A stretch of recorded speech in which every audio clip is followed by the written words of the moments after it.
Assalamualaikum warahmatullahi wabarakatuh. Berjumpa lagi di channel Mas Raffi. Kali ini kita akan mempelajari perihal bagaimana cara mencatat penerimaan penjualan yang dipotong biaya administrasi bank dari pembeli.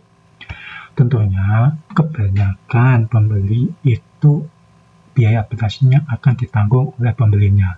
Namun di beberapa kasus ada pembeli yang membebankan biaya administrasi ke kita, sehingga piutangnya harus dikurangi sebesar biaya administrasinya. Namun sebelum ke tutorialnya tersebut, kita perlu kunjungi terlebih dahulu channel Mas Raffi.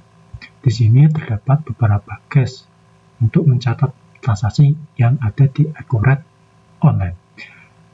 Setelah melakukan subscribe, kita kembali lagi ke konten awal kita, yaitu cara menginput penerimaan penjualan yang dipotong oleh biaya administrasi bank. Nah,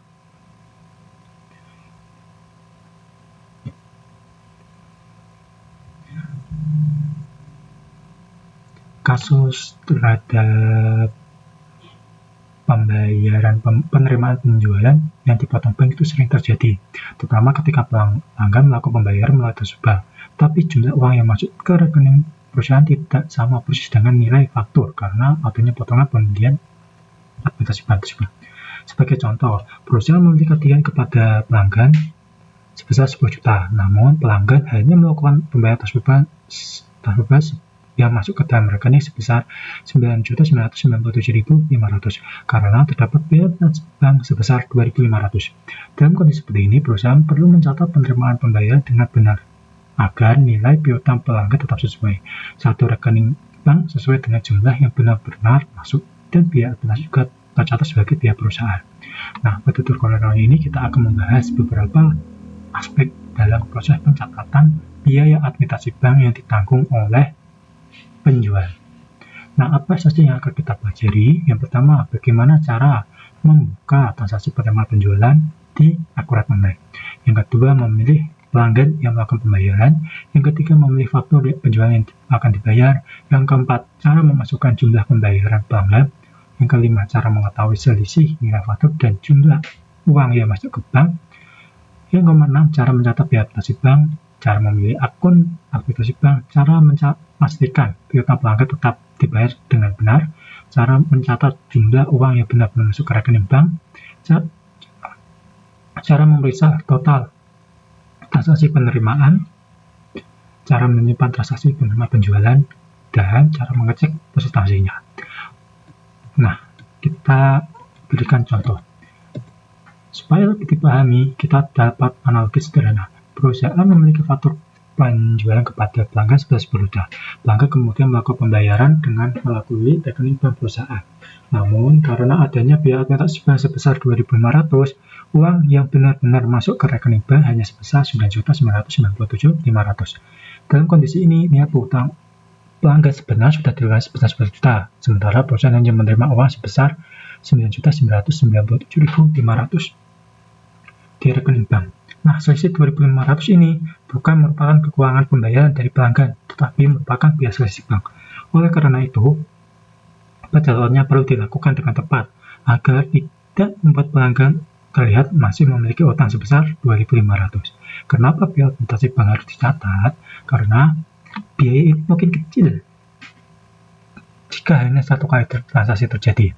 Namun, perusahaan yang melakukan transaksi melalui rekening bank dalam jumlah banyak, maka biaya administrasi bank akan membengkak. Jika biaya tersebut tidak tercatat, satu rekening bank di dalam sistem bisa berbeda dengan rekening kolon. Selain itu, laporan biaya perusahaan juga tidak akan menunjukkan seluruh biaya yang benar-benar terjadi.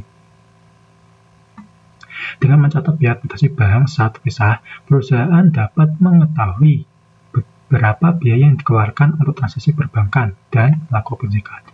Nah, misalnya di sini seperti contoh di atas, salah satu hal yang perlu dipikirkan, jangan langsung menganggap bahwa pelanggan hanya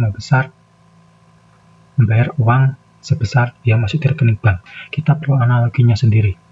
ketika nilai faktur itu 10 juta, maka sebagai accounting kita harus memikirkan kenapa uang yang masuk sebesar 997.500 sedangkan fakturnya dibayar 10 juta. Kita perlu membebankan ini ke akun bank terkait.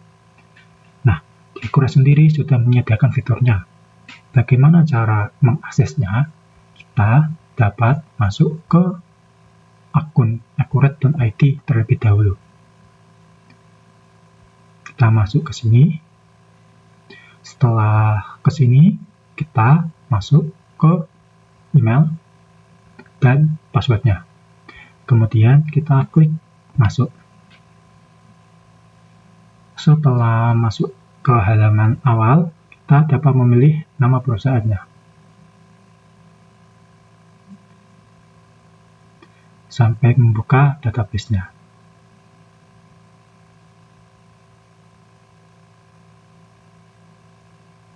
Nah, sambil menunggu database terbuka, kita perlu mengkoreksi nilai faktur yang perlu kita bebankan biaya transaksinya. Kemudian, karena saya belum memiliki transaksi penjualan atau invoice yang ditagihkan kepada pelanggan, maka kita mulai dari awal, yaitu dari memperoleh penerimaan barang, penerimaan penjualan. Sambil menunggu prosesnya selesai. Penawaran penjualan terlebih dahulu.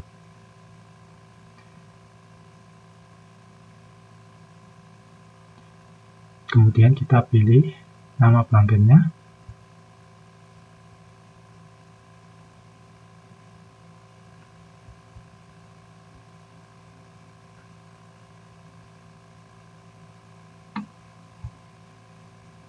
Kita pilih nama pelanggan terlebih dahulu. Nah, lihat Elektrometis Indonesia. Pilih. Nah, kita pilih nama barangnya. Kita pilih namanya barang terlebih dahulu. Efficiency. Nah, ada order sebanyak 5.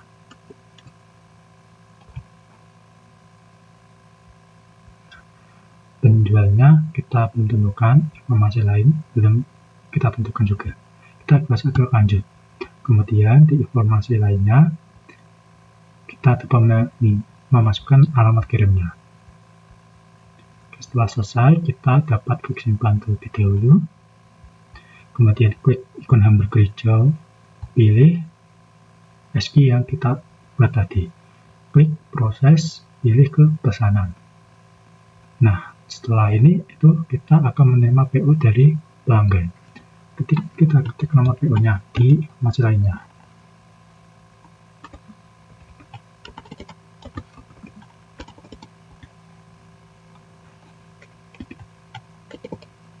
EI 0226 08002. Kemudian kita dapat klik simpan.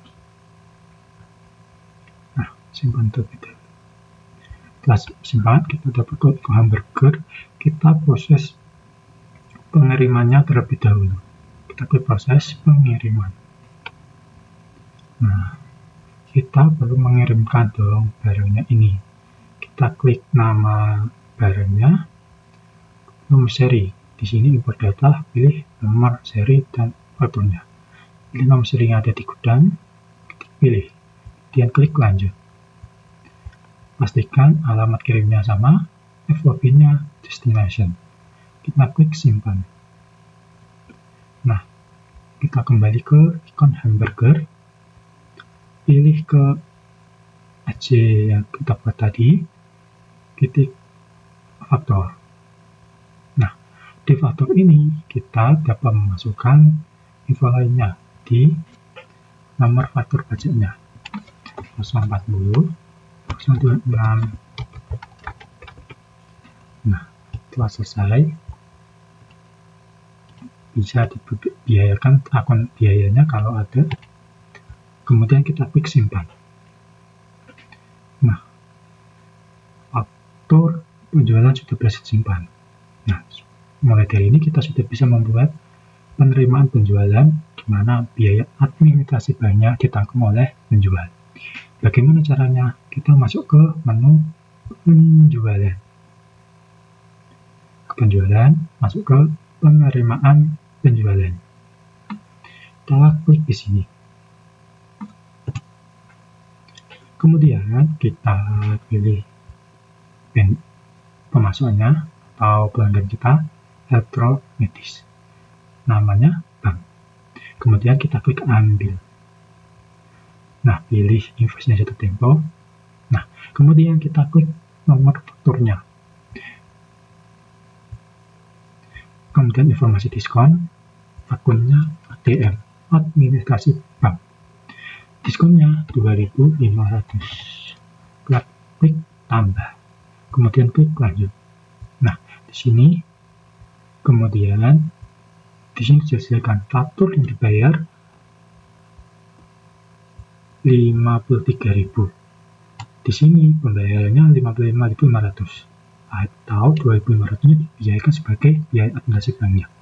Kemudian kita klik tombol refresh-nya sebesar 53.000. Uang yang masuk ke rekening bank adalah 53.000.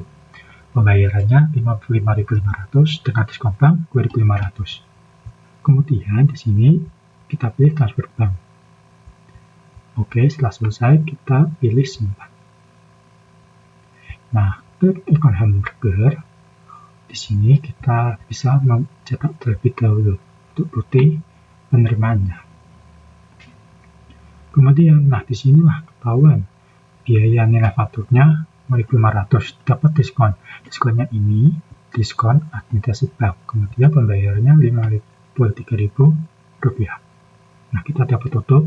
Kita dapat melihat jurnal yang terbentuk, di mana kita dapat melihat bahwa biaya banknya sebesar 53.000, biaya administrasi bank yang ditanggung ke kita 2.500 dan piutangnya berkurang 55.500.